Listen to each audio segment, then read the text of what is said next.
नमस्कार, स्वागत है आप सभी का राजस्थान समाचार में। मैं आपके साथ निकिता कश्यप। खबरों की शुरुआत करते हैं।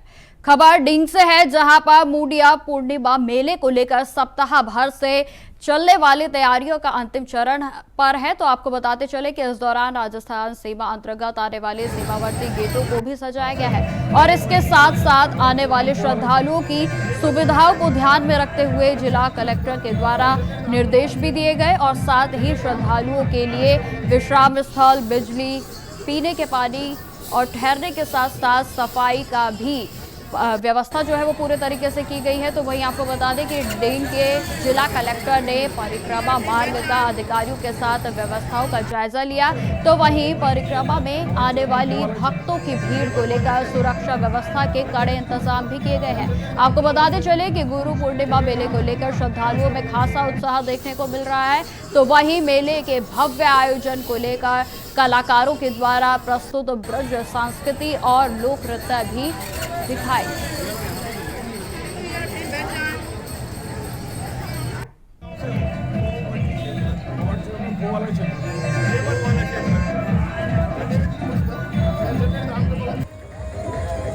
गुरु पूर्णिमा मेला 4 तारीख से 11 तारीख तक चल रहा है। ऊंचवी गलोटा में हमारे द्वारा मतलब राजस्थान सरकार द्वारा व्यवस्थाएं की गई हैं। पिछले कई दिनों से पूरी मशीनरी लगी हुई है इसके अंदर। अब हमारी व्यवस्थाएं करीब करीब पूरी हो चुकी है और अभी उसी का एक रूटीन इंस्पेक्शन हम कर रहे थे, जिसमें हमने ये पाया कि सड़कों पर व्यवस्थित रूप से दर्शनार्थी और तीर्थ करने वाले चल पा रहे हैं और ज़्यादातर जगहों पे ठीक साफ़ सफाई मेंटेन्ड है। जहाँ पर कुछ जगहों पे कमी पाई गई तो वहाँ पर जो उसके लिए रिस्पॉन्सिबल अधिकारी थे उनको बता दिया गया और उनको भी ठीक किया जा रहा है। जी। अब खबर जैसलमेर से है, जहां पर जमीन विवाद को लेकर 2 गुटों के बीच खूनी संघर्ष सामने आया है। आपको बताते चले कि सनसनीखेज घटना में 2 लोग गंभीर रूप से घायल हो गए, जबकि एक व्यक्ति बेहोश हो गया है। दरअसल आपको बताते चले कि पीड़ित घर के बाहर सो रहा था, तभी आरोपियों ने युवक पर कुल्हाड़ी, लाठियों व पत्थरों से जानलेवा हमला कर दिया और जिससे वह बुरे तरीके से लहूलुहान हो गया। आरोपियों ने पीड़ित के पिता के साथ भी मारपीट की है और साथ ही साथ घर की महिलाओं को एक कमरे में बंद कर दिया गया। युवक के साथ बेरहमी से मारपीट की गई और इस घटना के बाद लोगों में भारी आक्रोश व्याप्त है। तो वहीं आपको बता दें कि लोग पुलिस प्रशासन से तत्काल कार्रवाई और दोषियों की गिरफ्तारी की मांग कर रहे हैं।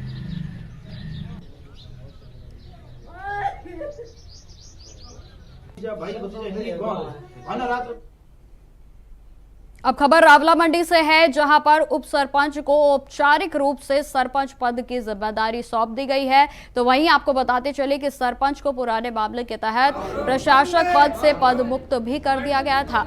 आपको बताते चले कि पंचायत घर में आयोजित एक विशेष कार्यक्रम में कार्यभार ग्रहण करवाया गया। तो वहीं पूर्व विधायक संतोष बावरी की उपस्थिति में नव प्रशासक को साफा पहनाकर सम्मानित किया गया है। इस कार्यक्रम में मंडी के सैकड़ों कार्यकर्ता भी मौजूद रहे। तो वहीं आपको बताते चले कि उप सरपंच को सरपंच का कार्यभार मिला है।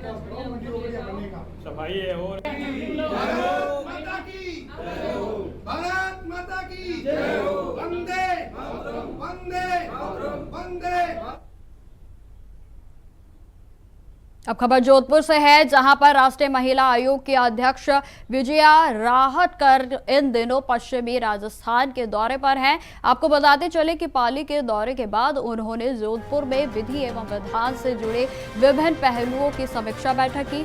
साथ ही साथ माउंट आबू रवाना होने से पहले उन्होंने एक बार फिर जोधपुर में अधिकारियों से फीडबैक लेकर गहन मंथन किया और साथ ही साथ जोधपुर में संभागीय आयुक्त डॉक्टर प्रतिभा सिंह से उन्होंने विस्तार से चर्चा भी की। संभाग के जिलों में जैसलमेर, बाड़मेर, सिरोही, पाली और जोधपुर की महिला के सुरक्षा, सशक्तिकरण और प्रशासनिक व्यवस्थाओं पर भी फीडबैक लिया गया है। आपको बताते चले कि विजया राहटकर ने दिसंबर माह में राजस्थान में प्रस्तावित राष्ट्रीय स्तर पर आईएएस और आईपीएस ट्रेनिंग को लेकर भी अधिकारियों के साथ मंथन किया। इस दौरान राज्यसभा सांसद राजेंद्र गहलोत के साथ साथ नगरीय विकास मंत्री छाबर सिंह खर्रा ने भी राहत कर से मुलाकात कर विभिन्न मुद्दों पर चर्चा की। उनके इस दौरे से महिला आयोग की सक्रियता और महिला सुरक्षा को लेकर केंद्र व राज्य स्तर पर समन्वय की उम्मीदें और भी प्रबल हुई हैं।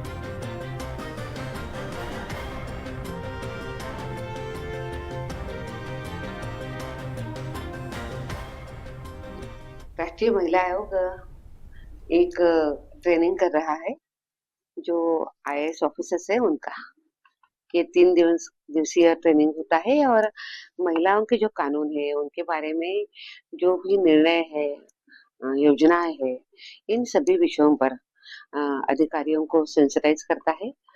उनको तो सब कुछ पता होता है पर बार बार भी याद देने की जरूरत होती है। नए नए जो प्रावधान आए हैं उसके बारे में भी जानकारी देना आवश्यक होता है। राष्ट्रीय महिला आयोग ने जो लबासना है लाल बहादुर शास्त्री एकेडमी मसूरी की उनके साथ हम काम करते हैं और हमने अभी तक 2 बैचेस में सीनियर आईएएस अधिकारी जो है उनका हमने ट्रेनिंग किया है। हर बैच में करीबन 40 से 50 अधिकारी आते हैं। इसके पहले हमने ये प्रशिक्षण किया है केरला में, बाद में गोवा में किया है और इसका बहुत अच्छा रिजल्ट आया है। जो अधिकारियों ने इस वर्कशॉप को अटेंड किया था तो उन्होंने ये कहा कि हमें बहुत नई जानकारी भी मिली है और 50% हमारी आबादी महिलाएं हैं तो उनके लिए उनके विषय में सब कुछ जानना बहुत जरूरी आवश्यकता है और इस पूरे ट्रेनिंग का उपयोग हम जमीनी स्तर पे बहुत अच्छा करेंगे तो उनको बहुत अच्छा लगा है। अब खबर डिडवाना से है, जहां इस्लाम धर्म के पैगंबर हजरत मोहम्मद साहब के नवासे हजरत इमाम हुसैन की महान शहादत की याद में आज डिडवाना में मुहर्रम का पर्व परंपरा के अनुसार मनाया गया। तो वहीं आपको बताते चले कि इस दौरान शहर में 5 ताजियों का सामूहिक जुलूस निकाला गया और जिसे देखने के लिए हजारों की भीड़ उमड़ी। तो वहीं आपको बता दें कि ढोल ताशों की मातमी धुनों के साथ सभी ताजियों का जुलूस करबला के लिए रवाना हुआ। इस दौरान मुख्य बाजार से निकले ताजियों के जुलूस को देखने के लिए हजारों संख्या में जन समुदायों की भीड़ उमड़ उठी।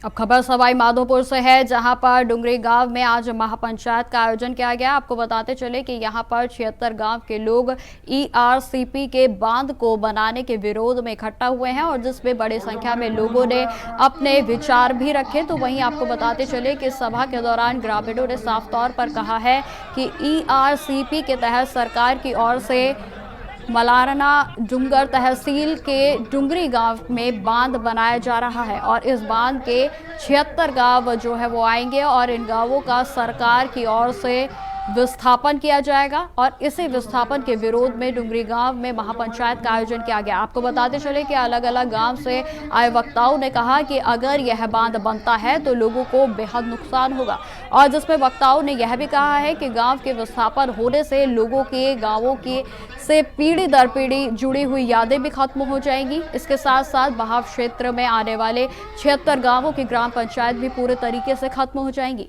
सरकार की ओर से राजस्व और गांव को समाप्त हो जाएंगे तो साथ ही साथ यहां रहने वाले लोगों के मकान और खेती बाड़ी की जमीन भी पूरे तरीके से खत्म हो जाएगी।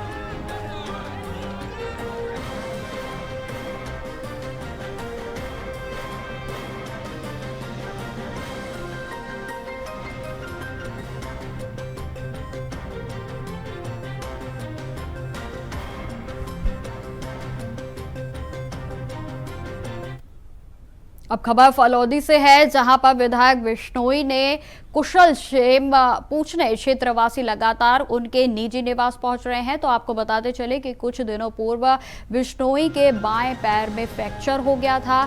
आपको बता दें कि क्षेत्रीय विधायक मास्टर पब्बा राम विश्नोई के स्वास्थ्य में तेजी से सुधार हो रहा है और जिसके बाद विधायक विश्नोई ने शुभचिंतकों व क्षेत्र के वासियों का आभार भी जताया। उन्होंने कहा कि अब वह पूरे तरीके से जल्द ही स्वस्थ होने वाले हैं।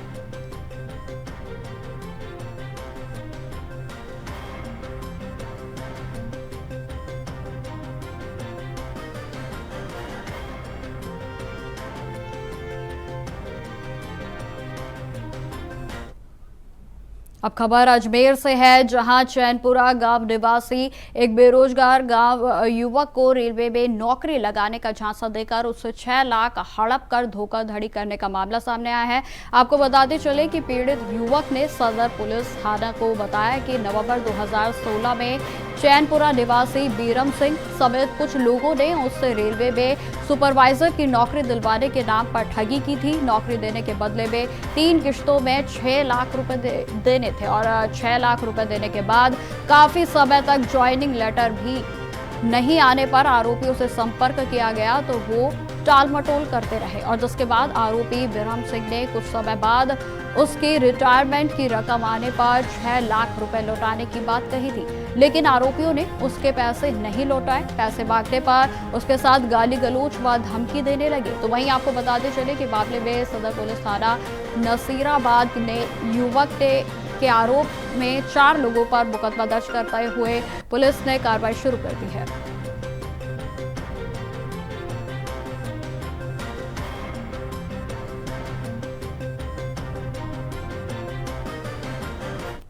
बड़ी धोखाधड़ी हुई थी, जिसमें एक बीरम सिंह रावत नाम का कर्मचारी था, रेलवे का कर्मचारी। उसने मेरे घर आके बोला कि मेरे रेलवे में अच्छे बड़े बड़े अफसरों से अच्छी जानकारी है, मैं तुझे नौकरी में लगवा दूंगा। क्योंकि उस टाइम मैं बहुत भारी बेरोज़गारी से गुजर रहा था। मैं एक पढ़ा लिखा था तो बेरोज़गार था, तो फिर मुझे जासे में लिया। उस टाइम मेरे घर पे बीरम सिंह, उसका पुत्र शिवराज, उसकी पत्नी सोहनी और उसका दामाद चांद सिंह जो बडलिया का निवासी है वो आए और मुझसे रेलवे में नौकरी लगाने का झांसा देकर मुझसे 2 लाख रुपए ले गए और बोला कि तुम्हें ये पैसे 3 किस्तों में देने हैं, जो 2 लाख उसी टाइम ले गए। और 2 लाख रुपए मेरा मेडिकल करवाया मित्तल हॉस्पिटल अजमेर में, जहाँ मेरा एक फर्जी मेडिकल कराया गया। उसके बाद मेरा डॉक्यूमेंट वेरिफिकेशन के लिए जुलाई 2017 में उन्होंने मेरे से 2 लाख रुपए और लिए। इस तरह मेरे साथ बहुत बड़ी धोखाधड़ी की और अभी 4 तारीख को मैंने एक FIR दर्ज करवाई है नसराबाद सदर थाने में।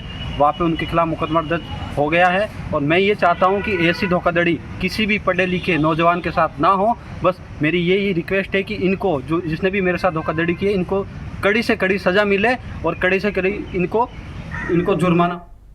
अब खबर दौसा से है, जहां पर सांसद मुरारी लाल मीणा की अनूठी पहल पर जन्मदिन पर केक काटने की जगह लगाए गए अब पेड़ का ऐलान किया गया है। आपको बताते चले कि दरअसल सांसद का कहना है कि इससे जन्मदिन पर होने वाले खर्च पर रोक लगेगी और साथ ही साथ उन्होंने यह भी कहा कि इससे पर्यावरण संरक्षण को भी बढ़ावा मिलेगा। आपको बताते चले कि जन्मदिन पर पेड़ पौधे लगाने का अभियान पूरे जुलाई माह तक चलेगा। तो वहीं इस अभियान के तहत कांग्रेस के प्रत्येक कार्यकर्ता ग्राम पंचायत स्तर पर भी पौधारोपण करेंगे। तो वहीं सांसद के नेतृत्व में बड़ी संख्या में लोगों के द्वारा एक पेड़ लगाकर ग्रीन फुल दौसा अभियान की शुरुआत की गई है और साथ ही पेड़ की देखभाल करने की जिम्मेदारी भी ली गई।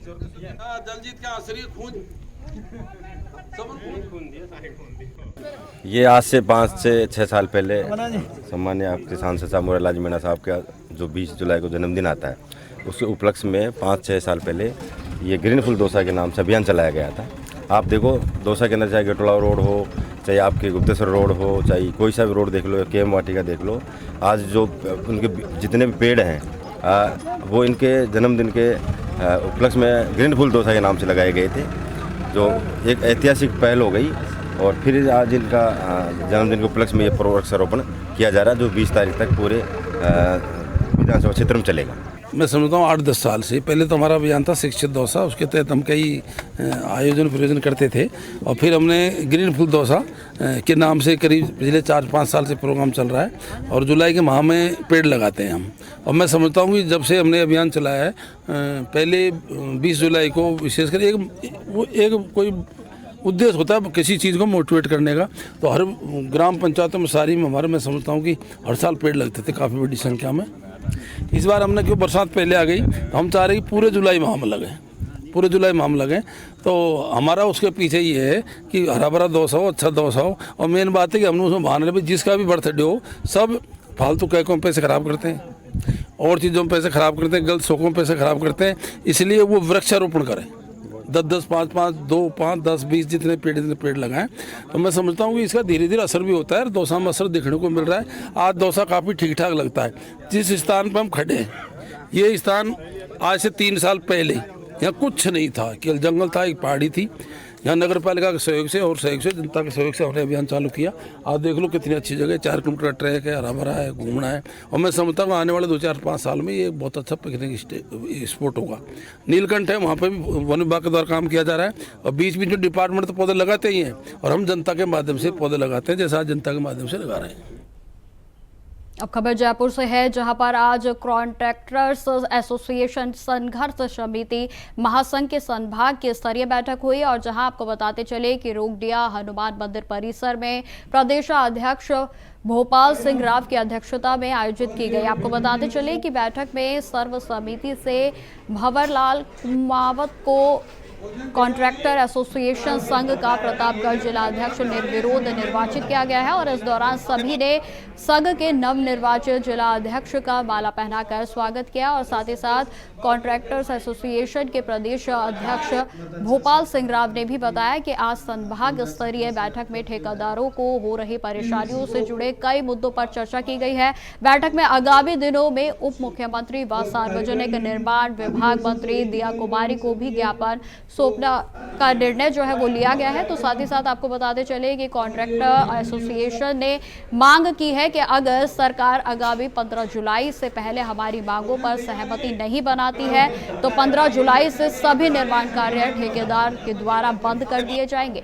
बैठक के बाद मांगे नहीं माने जाने की स्थिति में सभी ठेकेदारों ने टेंडर बहिष्कार की भी शपथ ली है और साथ ही साथ बैठक के दौरान संभाग के सभी ठेकेदार मौजूद रहे।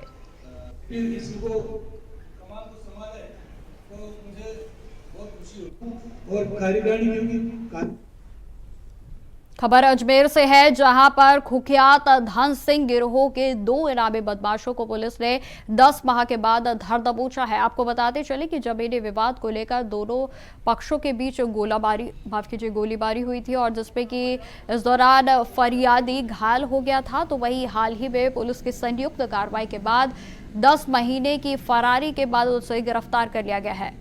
मामले में जानकारी के अनुसार जमीनी विवाद को लेकर विवाद हुआ था और जिसमें आरोप है कि गोपाल सिंह व उसके सहयोगियों ने फर्जी दस्तावेज बनाकर जमीन पर कब्जा कर लिया था और बेचने की भी कोशिश की थी।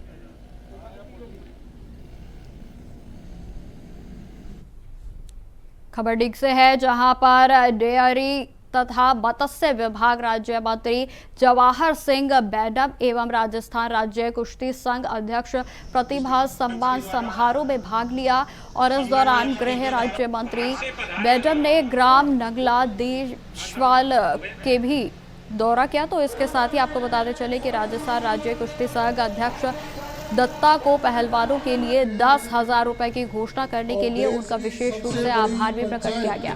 ऐसे में पहलवानों में हितों के लिए बनाई जा रही योजनाएं भविष्य के सशक्त पहलवानों का नींव रखेंगी। उन्होंने कहा कि राज्य सरकार के द्वारा शिक्षा के क्षेत्र में मजबूती प्रदान करने के लिए निरंतर सकारात्मक कदम उठाए गए हैं।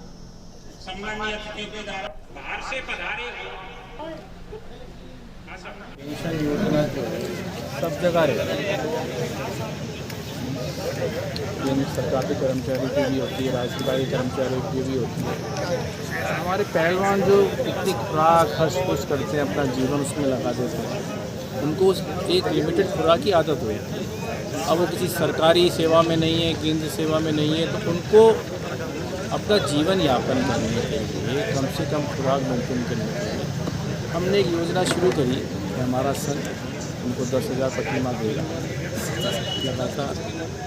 और उसमें कंडीशन ये राजस्थान केस की होना चाहिए, 60 वर्ष की उम्र होनी चाहिए और किसी भी और सेवा से कोई पेंशन उनके पास नहीं होनी चाहिए।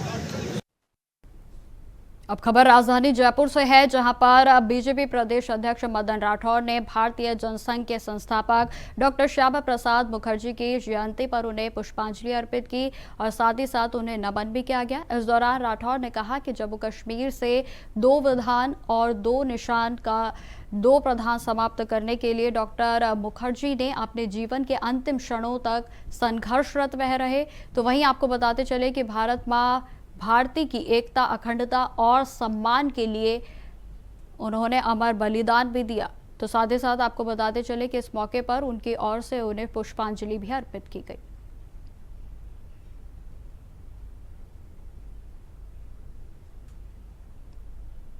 अब खबर अजमेर से है, जहां पर जिले के नसीराबाद से मुस्लिम समाज ने मुहर्रम परंपरागत रूप से मनाया। तो वहीं आपको बताते चले कि शाम को मातमी धुनों के बीच गमगीन माहौल में करबला के कुएं में ताजिया सैराब किए गए। दोपहर में चारों ताजिए अपने अपने मुकाम से मुख्य बाजार से विजय चौक पर एकत्रित हुए और जहां पर तीनों अखाड़ों के खलीफाओं और पट्टों ने अपने अपने निशानों को सलामी देकर करतब दिखाए। तो साथ ही साथ आपको बताते चले कि शाम को 4 बजे चारों ताजिया करबला के लिए रवाना हो गए।